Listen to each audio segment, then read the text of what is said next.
열왕기하 25장 18절부터 30절 말씀 마음을 집중하시고 함께 읽어보십니다.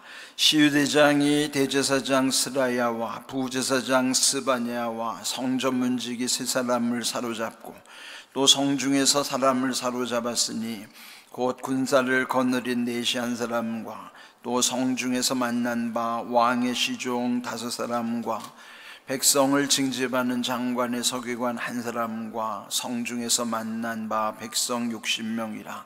시위대장 느부자라단이 그들을 사로잡아 가지고 림나 바벨론 왕에게 나아가매 바벨론 왕이 하마 땅 림나에서 다 쳐 죽였더라. 이와 같이 유다가 사로잡혀 본토에서 떠났더라. 유다 땅에 머물러 있는 백성은 곧 바벨론 왕 느부갓네살이 남긴 자라. 왕이 사반의 손자 아이감의 아들 그달리아가 관할하게 하였더라. 모든 군대 지휘관과 그를 따르는 자가 바벨론 왕이 그달리아를 지도자로 삼았다 함을 듣고 이에 느다니아의 아들 이스마엘과 가레아의 아들 요하난과 느도바의 사람 단룸의 세 아들 스라야와 마아가 사람의 아들 야사니아와 그를 따르는 사람이 모두 미스바로 가서 그달리아에게 나아가매 그달리아가 그들과 그를 따르는 군사들에게 맹세하여 이르되 너희는 갈대아인을 섬기기를 두려워하지 말고 이 땅에 살며 바벨론 왕을 섬기라. 그리하면 너희가 평안하리라 하니라. 7월에 왕족 엘리사마의 손자 느다니아의 아들 이스마엘이 부하 10명을 거느리고 와서 그달리아를 쳐서 죽이고 또 그와 함께 미스바에 있는 유다 사람과 갈대아 사람을 죽인지라. 노소를 막론하고 백성과 군대 장관들이 다 일어나서 애굽으로 갔으니 이는 갈대아 사람을 두려워함이었더라. 유다의 왕 여호야긴이 사로잡혀 간 지 37년 곧 바벨론의 왕 에웰무로박다시 즉위한 원년 12월 그달 27일에 유다의 왕 여호야긴을 옥에서 내놓아 그 머리를 들게 하고 그에게 좋게 말하고 그의 지위를 바벨론에 그와 함께 있는 모든 왕의 지위보다 높이고 그 죄수의 의복을 벗게 하고 그의 일평생에 항상 왕의 앞에서 양식을 먹게 하였고 그가 쓸 것은 날마다 왕에게서 받는 양이 있어서 종신토록 끊이지 아니하였더라. 아멘.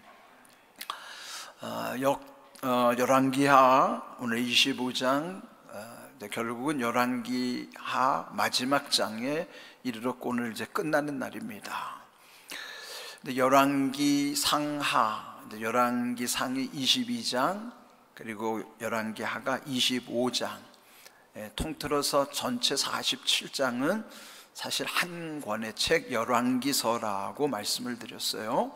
편의상 구분한 것이지만은 이 열왕기 상하 전체는 분열 왕국 시대의 여러 왕들, 즉 북쪽의 이스라엘과 남쪽의 유다, 북왕국의 19명, 남왕국의 20명의 왕, 전체 39명의 왕들에 대한 평가가 이 열왕기서라고 말씀을 드렸습니다. 오늘 여기에 보면은 그 남유다의 마지막 왕 시드기야, 물론 지난 시간에 그의 비참한 모습을 이미 앞에서 보았습니다. 그는 결국 바벨론 느부갓네살 왕에 의해서 그 시드기야의 아들들이 비참하게 죽는 모습, 그리고 그 자신도 두 눈이 뽑혀서 그리고 이제 포로로 끌려가게 되는 처참한 광경 지난 시간에 거기 기록이 되어 있었죠. 그리고 이제는 이 나라가 완전히 바벨론에 의해서 망한 거예요. 그때가 주전 586년에 그렇게 된 것이죠. 그런데 이제 이 나라가 망한다는 것이 또 백성들에게도 얼마나 비참한 일인가. 오늘 읽은 18절, 19절 20절에 보면은 거기 잡혀간 사람들, 시위대장, 대제사장, 부제사장, 또 성중에 또 여러 사람들이 있었고요. 거기에 백성 60명이라. 그리고 또 20절에도 보면은 그들을 사로잡아 바벨론 왕에게로 끌고 갔더니 결국 21절 그 바벨론 왕이 그들을 다 쳐 죽였더라 그랬습니다. 결국 포로로 잡혀간 그들 일부는 이 바벨론 느부갓네살에 의해서 아주 비참하게 도륙을 당한 거예요. 여기서 죽인다고 하는 건 아주 우리가 표현할 수 없을 정도로 끔찍하게 살해당하는 모습을, 여기는 이제 이렇게 표현이 되는 것이죠. 또 그 망한 나라에 그래도 지도자를 세워야 되니까 바벨론 왕이 총독을 지명한 사람이 23절에 보면 그달리아라는 사람입니다. 근데 그 그달리아는 22절 보면은 사반의 손자 아이감의 아들이라 그랬습니다. 사반은 앞에서 이미 언급된 대로 그는 서기관이라, 서기관 사반의 손자이면서도 아히감의 아들인 그달리아를 관할하게 했다는 것은 총독으로 세웠다는 거예요. 바벨론 왕을 대리하여 그 남유다를 통치하도록 총독으로 세운 것이죠. 그때 당시에 그 바벨론에 항전하던 일부 사람들이 찾아오는 거예요. 23절 거기 23절 셋째 줄에 보면은 그달리아 총독을 찾아온 사람들이 있어요. 느다냐의 아들 이스마엘, 또 가레아의 아들 요하난, 느도바 사람 다누멧의 아들 스라야, 또 마가 사람의 아들 야사니야, 또 그를 따르는 사람이 미스바로 가서 그달리아 총독을 만났다. 이미 예루살렘은 다 망했고 미스바라는 곳에서 이 그달리아가 통치를 이제 대리해서 총독으로서의 통치를 하는 것입니다. 그때 찾아온 그들에게 이 그달리아 총독이 이렇게 말합니다. 24절 둘째 줄 보면은 너희는 갈대아인을 섬기기를 두려워하지 말고 이 땅에 살며 바벨론 왕을 섬기라. 그리하면 너희가 평안하리라.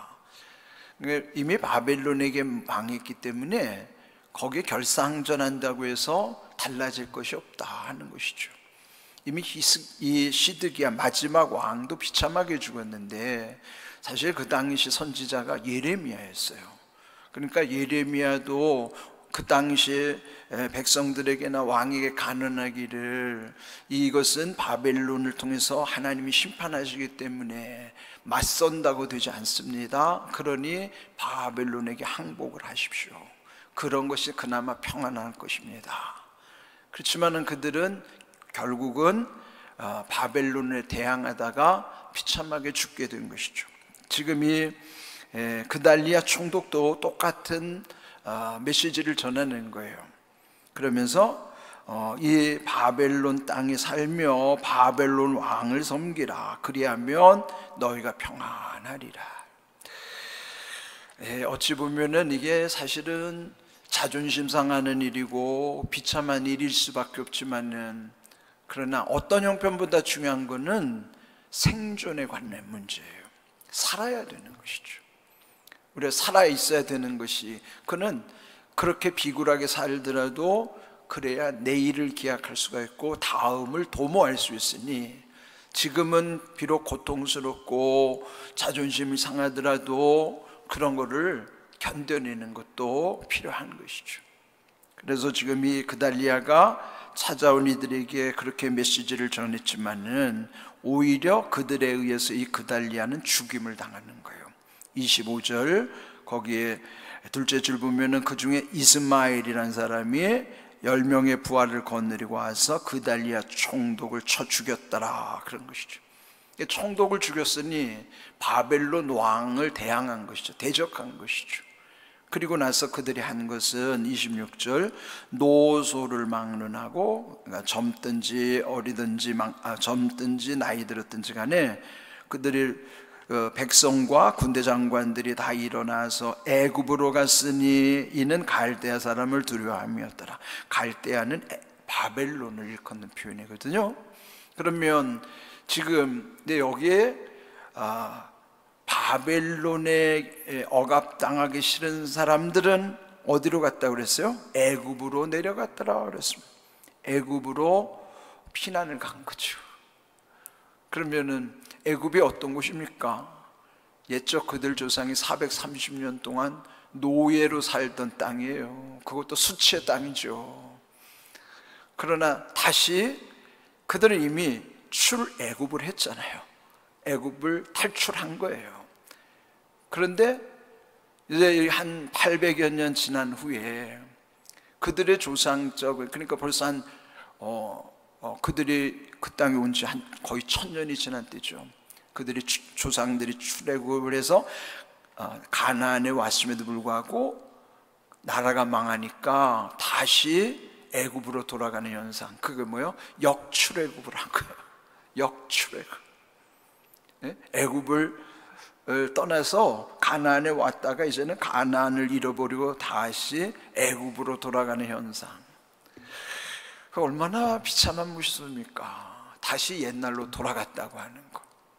하나님은 그들을 그 광야의 40년 여정을 겪게 하시고 마침내 젖과 꿀이 흐르는 은혜의 땅 가나안에 이르게 하셨지만 은혜를 누리다가 하나님을 잊어버리고 은혜마저 다 놓쳐버리고 비참한 지경에서 두 가지 선택의 길이에요. 하나는 바벨론에 의해서 지배를 당하든지 애굽으로 내려가든지.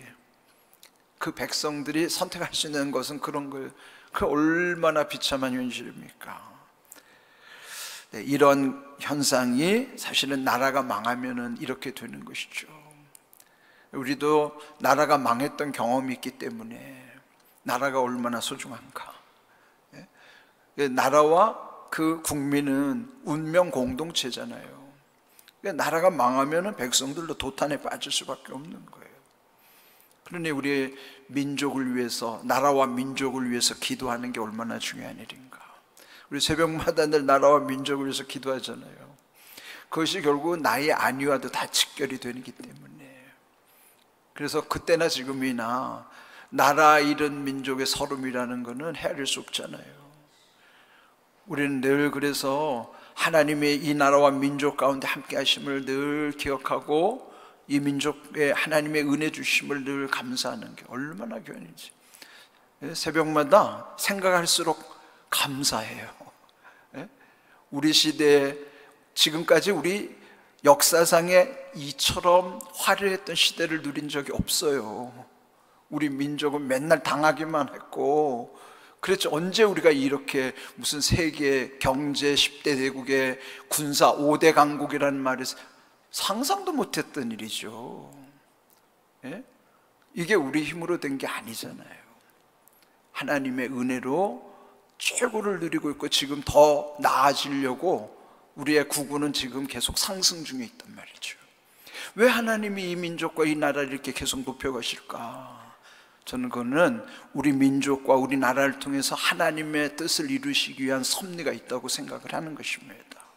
그래서 우리는 늘 하나님의 은혜 안에서 하나님의 섭리를 붙잡고 기도하면서 그저 한 개인의 호의호식으로서 끝나는 것이 아니라 하나님의 뜻에 집중해야 하는 거예요. 예수님이 우리에게 가르쳐 주신 주님의 기도처럼 하나님을 아버지로 고백하면서 아버지의 이름이 거룩히 여김심을 받고 아버지의 나라가 이 땅에 이루어지게 하시고 아버지의 뜻이 하늘에서와 같이 땅에서도 이루어지기를, 그게 하나님이 기뻐하시는 기도예요. 그 기도가 이루어지면은 그의 나라와 의를 먼저 구하면 구하지 않은 것까지도 이 모든 것을 너희에게 더하시리라고 말씀하시잖아요. 그러면 이렇게 나라가 망한 상황 속에서 우리 현실을 비교하면은 우리는 하나님께 감사할 조건들이 얼마나 많은가. 그래도 여전히 요즘 보면은 감사를 잃어버린 세대라 불평불만은 옛날에 힘들 때보다 더 많아졌어요. 그래서 얼마나 이게 역설인지 몰라요. 옛날보다 훨씬 좋은 환경임에도 불구하고 옛날보다 불평하는 사람들이 더 많아졌고요. 물론 삶이 곤고해서도 그렇지만은 우리나라가 좋은 것만은 있는 게 아니라 나쁜 것도 세계적인 현상들이 너무 많아요. 그 중에 하나가 자살자들이 우리나라가 제일 높다 그러잖아요. 근데 이런 현실 우리가 물론 극복해야 되는 현실이기도 하지만 무엇보다 중요한 것은 우리가 하나님의 은혜를 기억하며 살아가는 것입니다. 자, 그런데 또 하나의 반전이 있어요. 27절에 보면은 여호야긴, 그 여호야긴이 누구예요? 직전의 왕이에요. 시드기야 20 마지막 왕이죠. 그의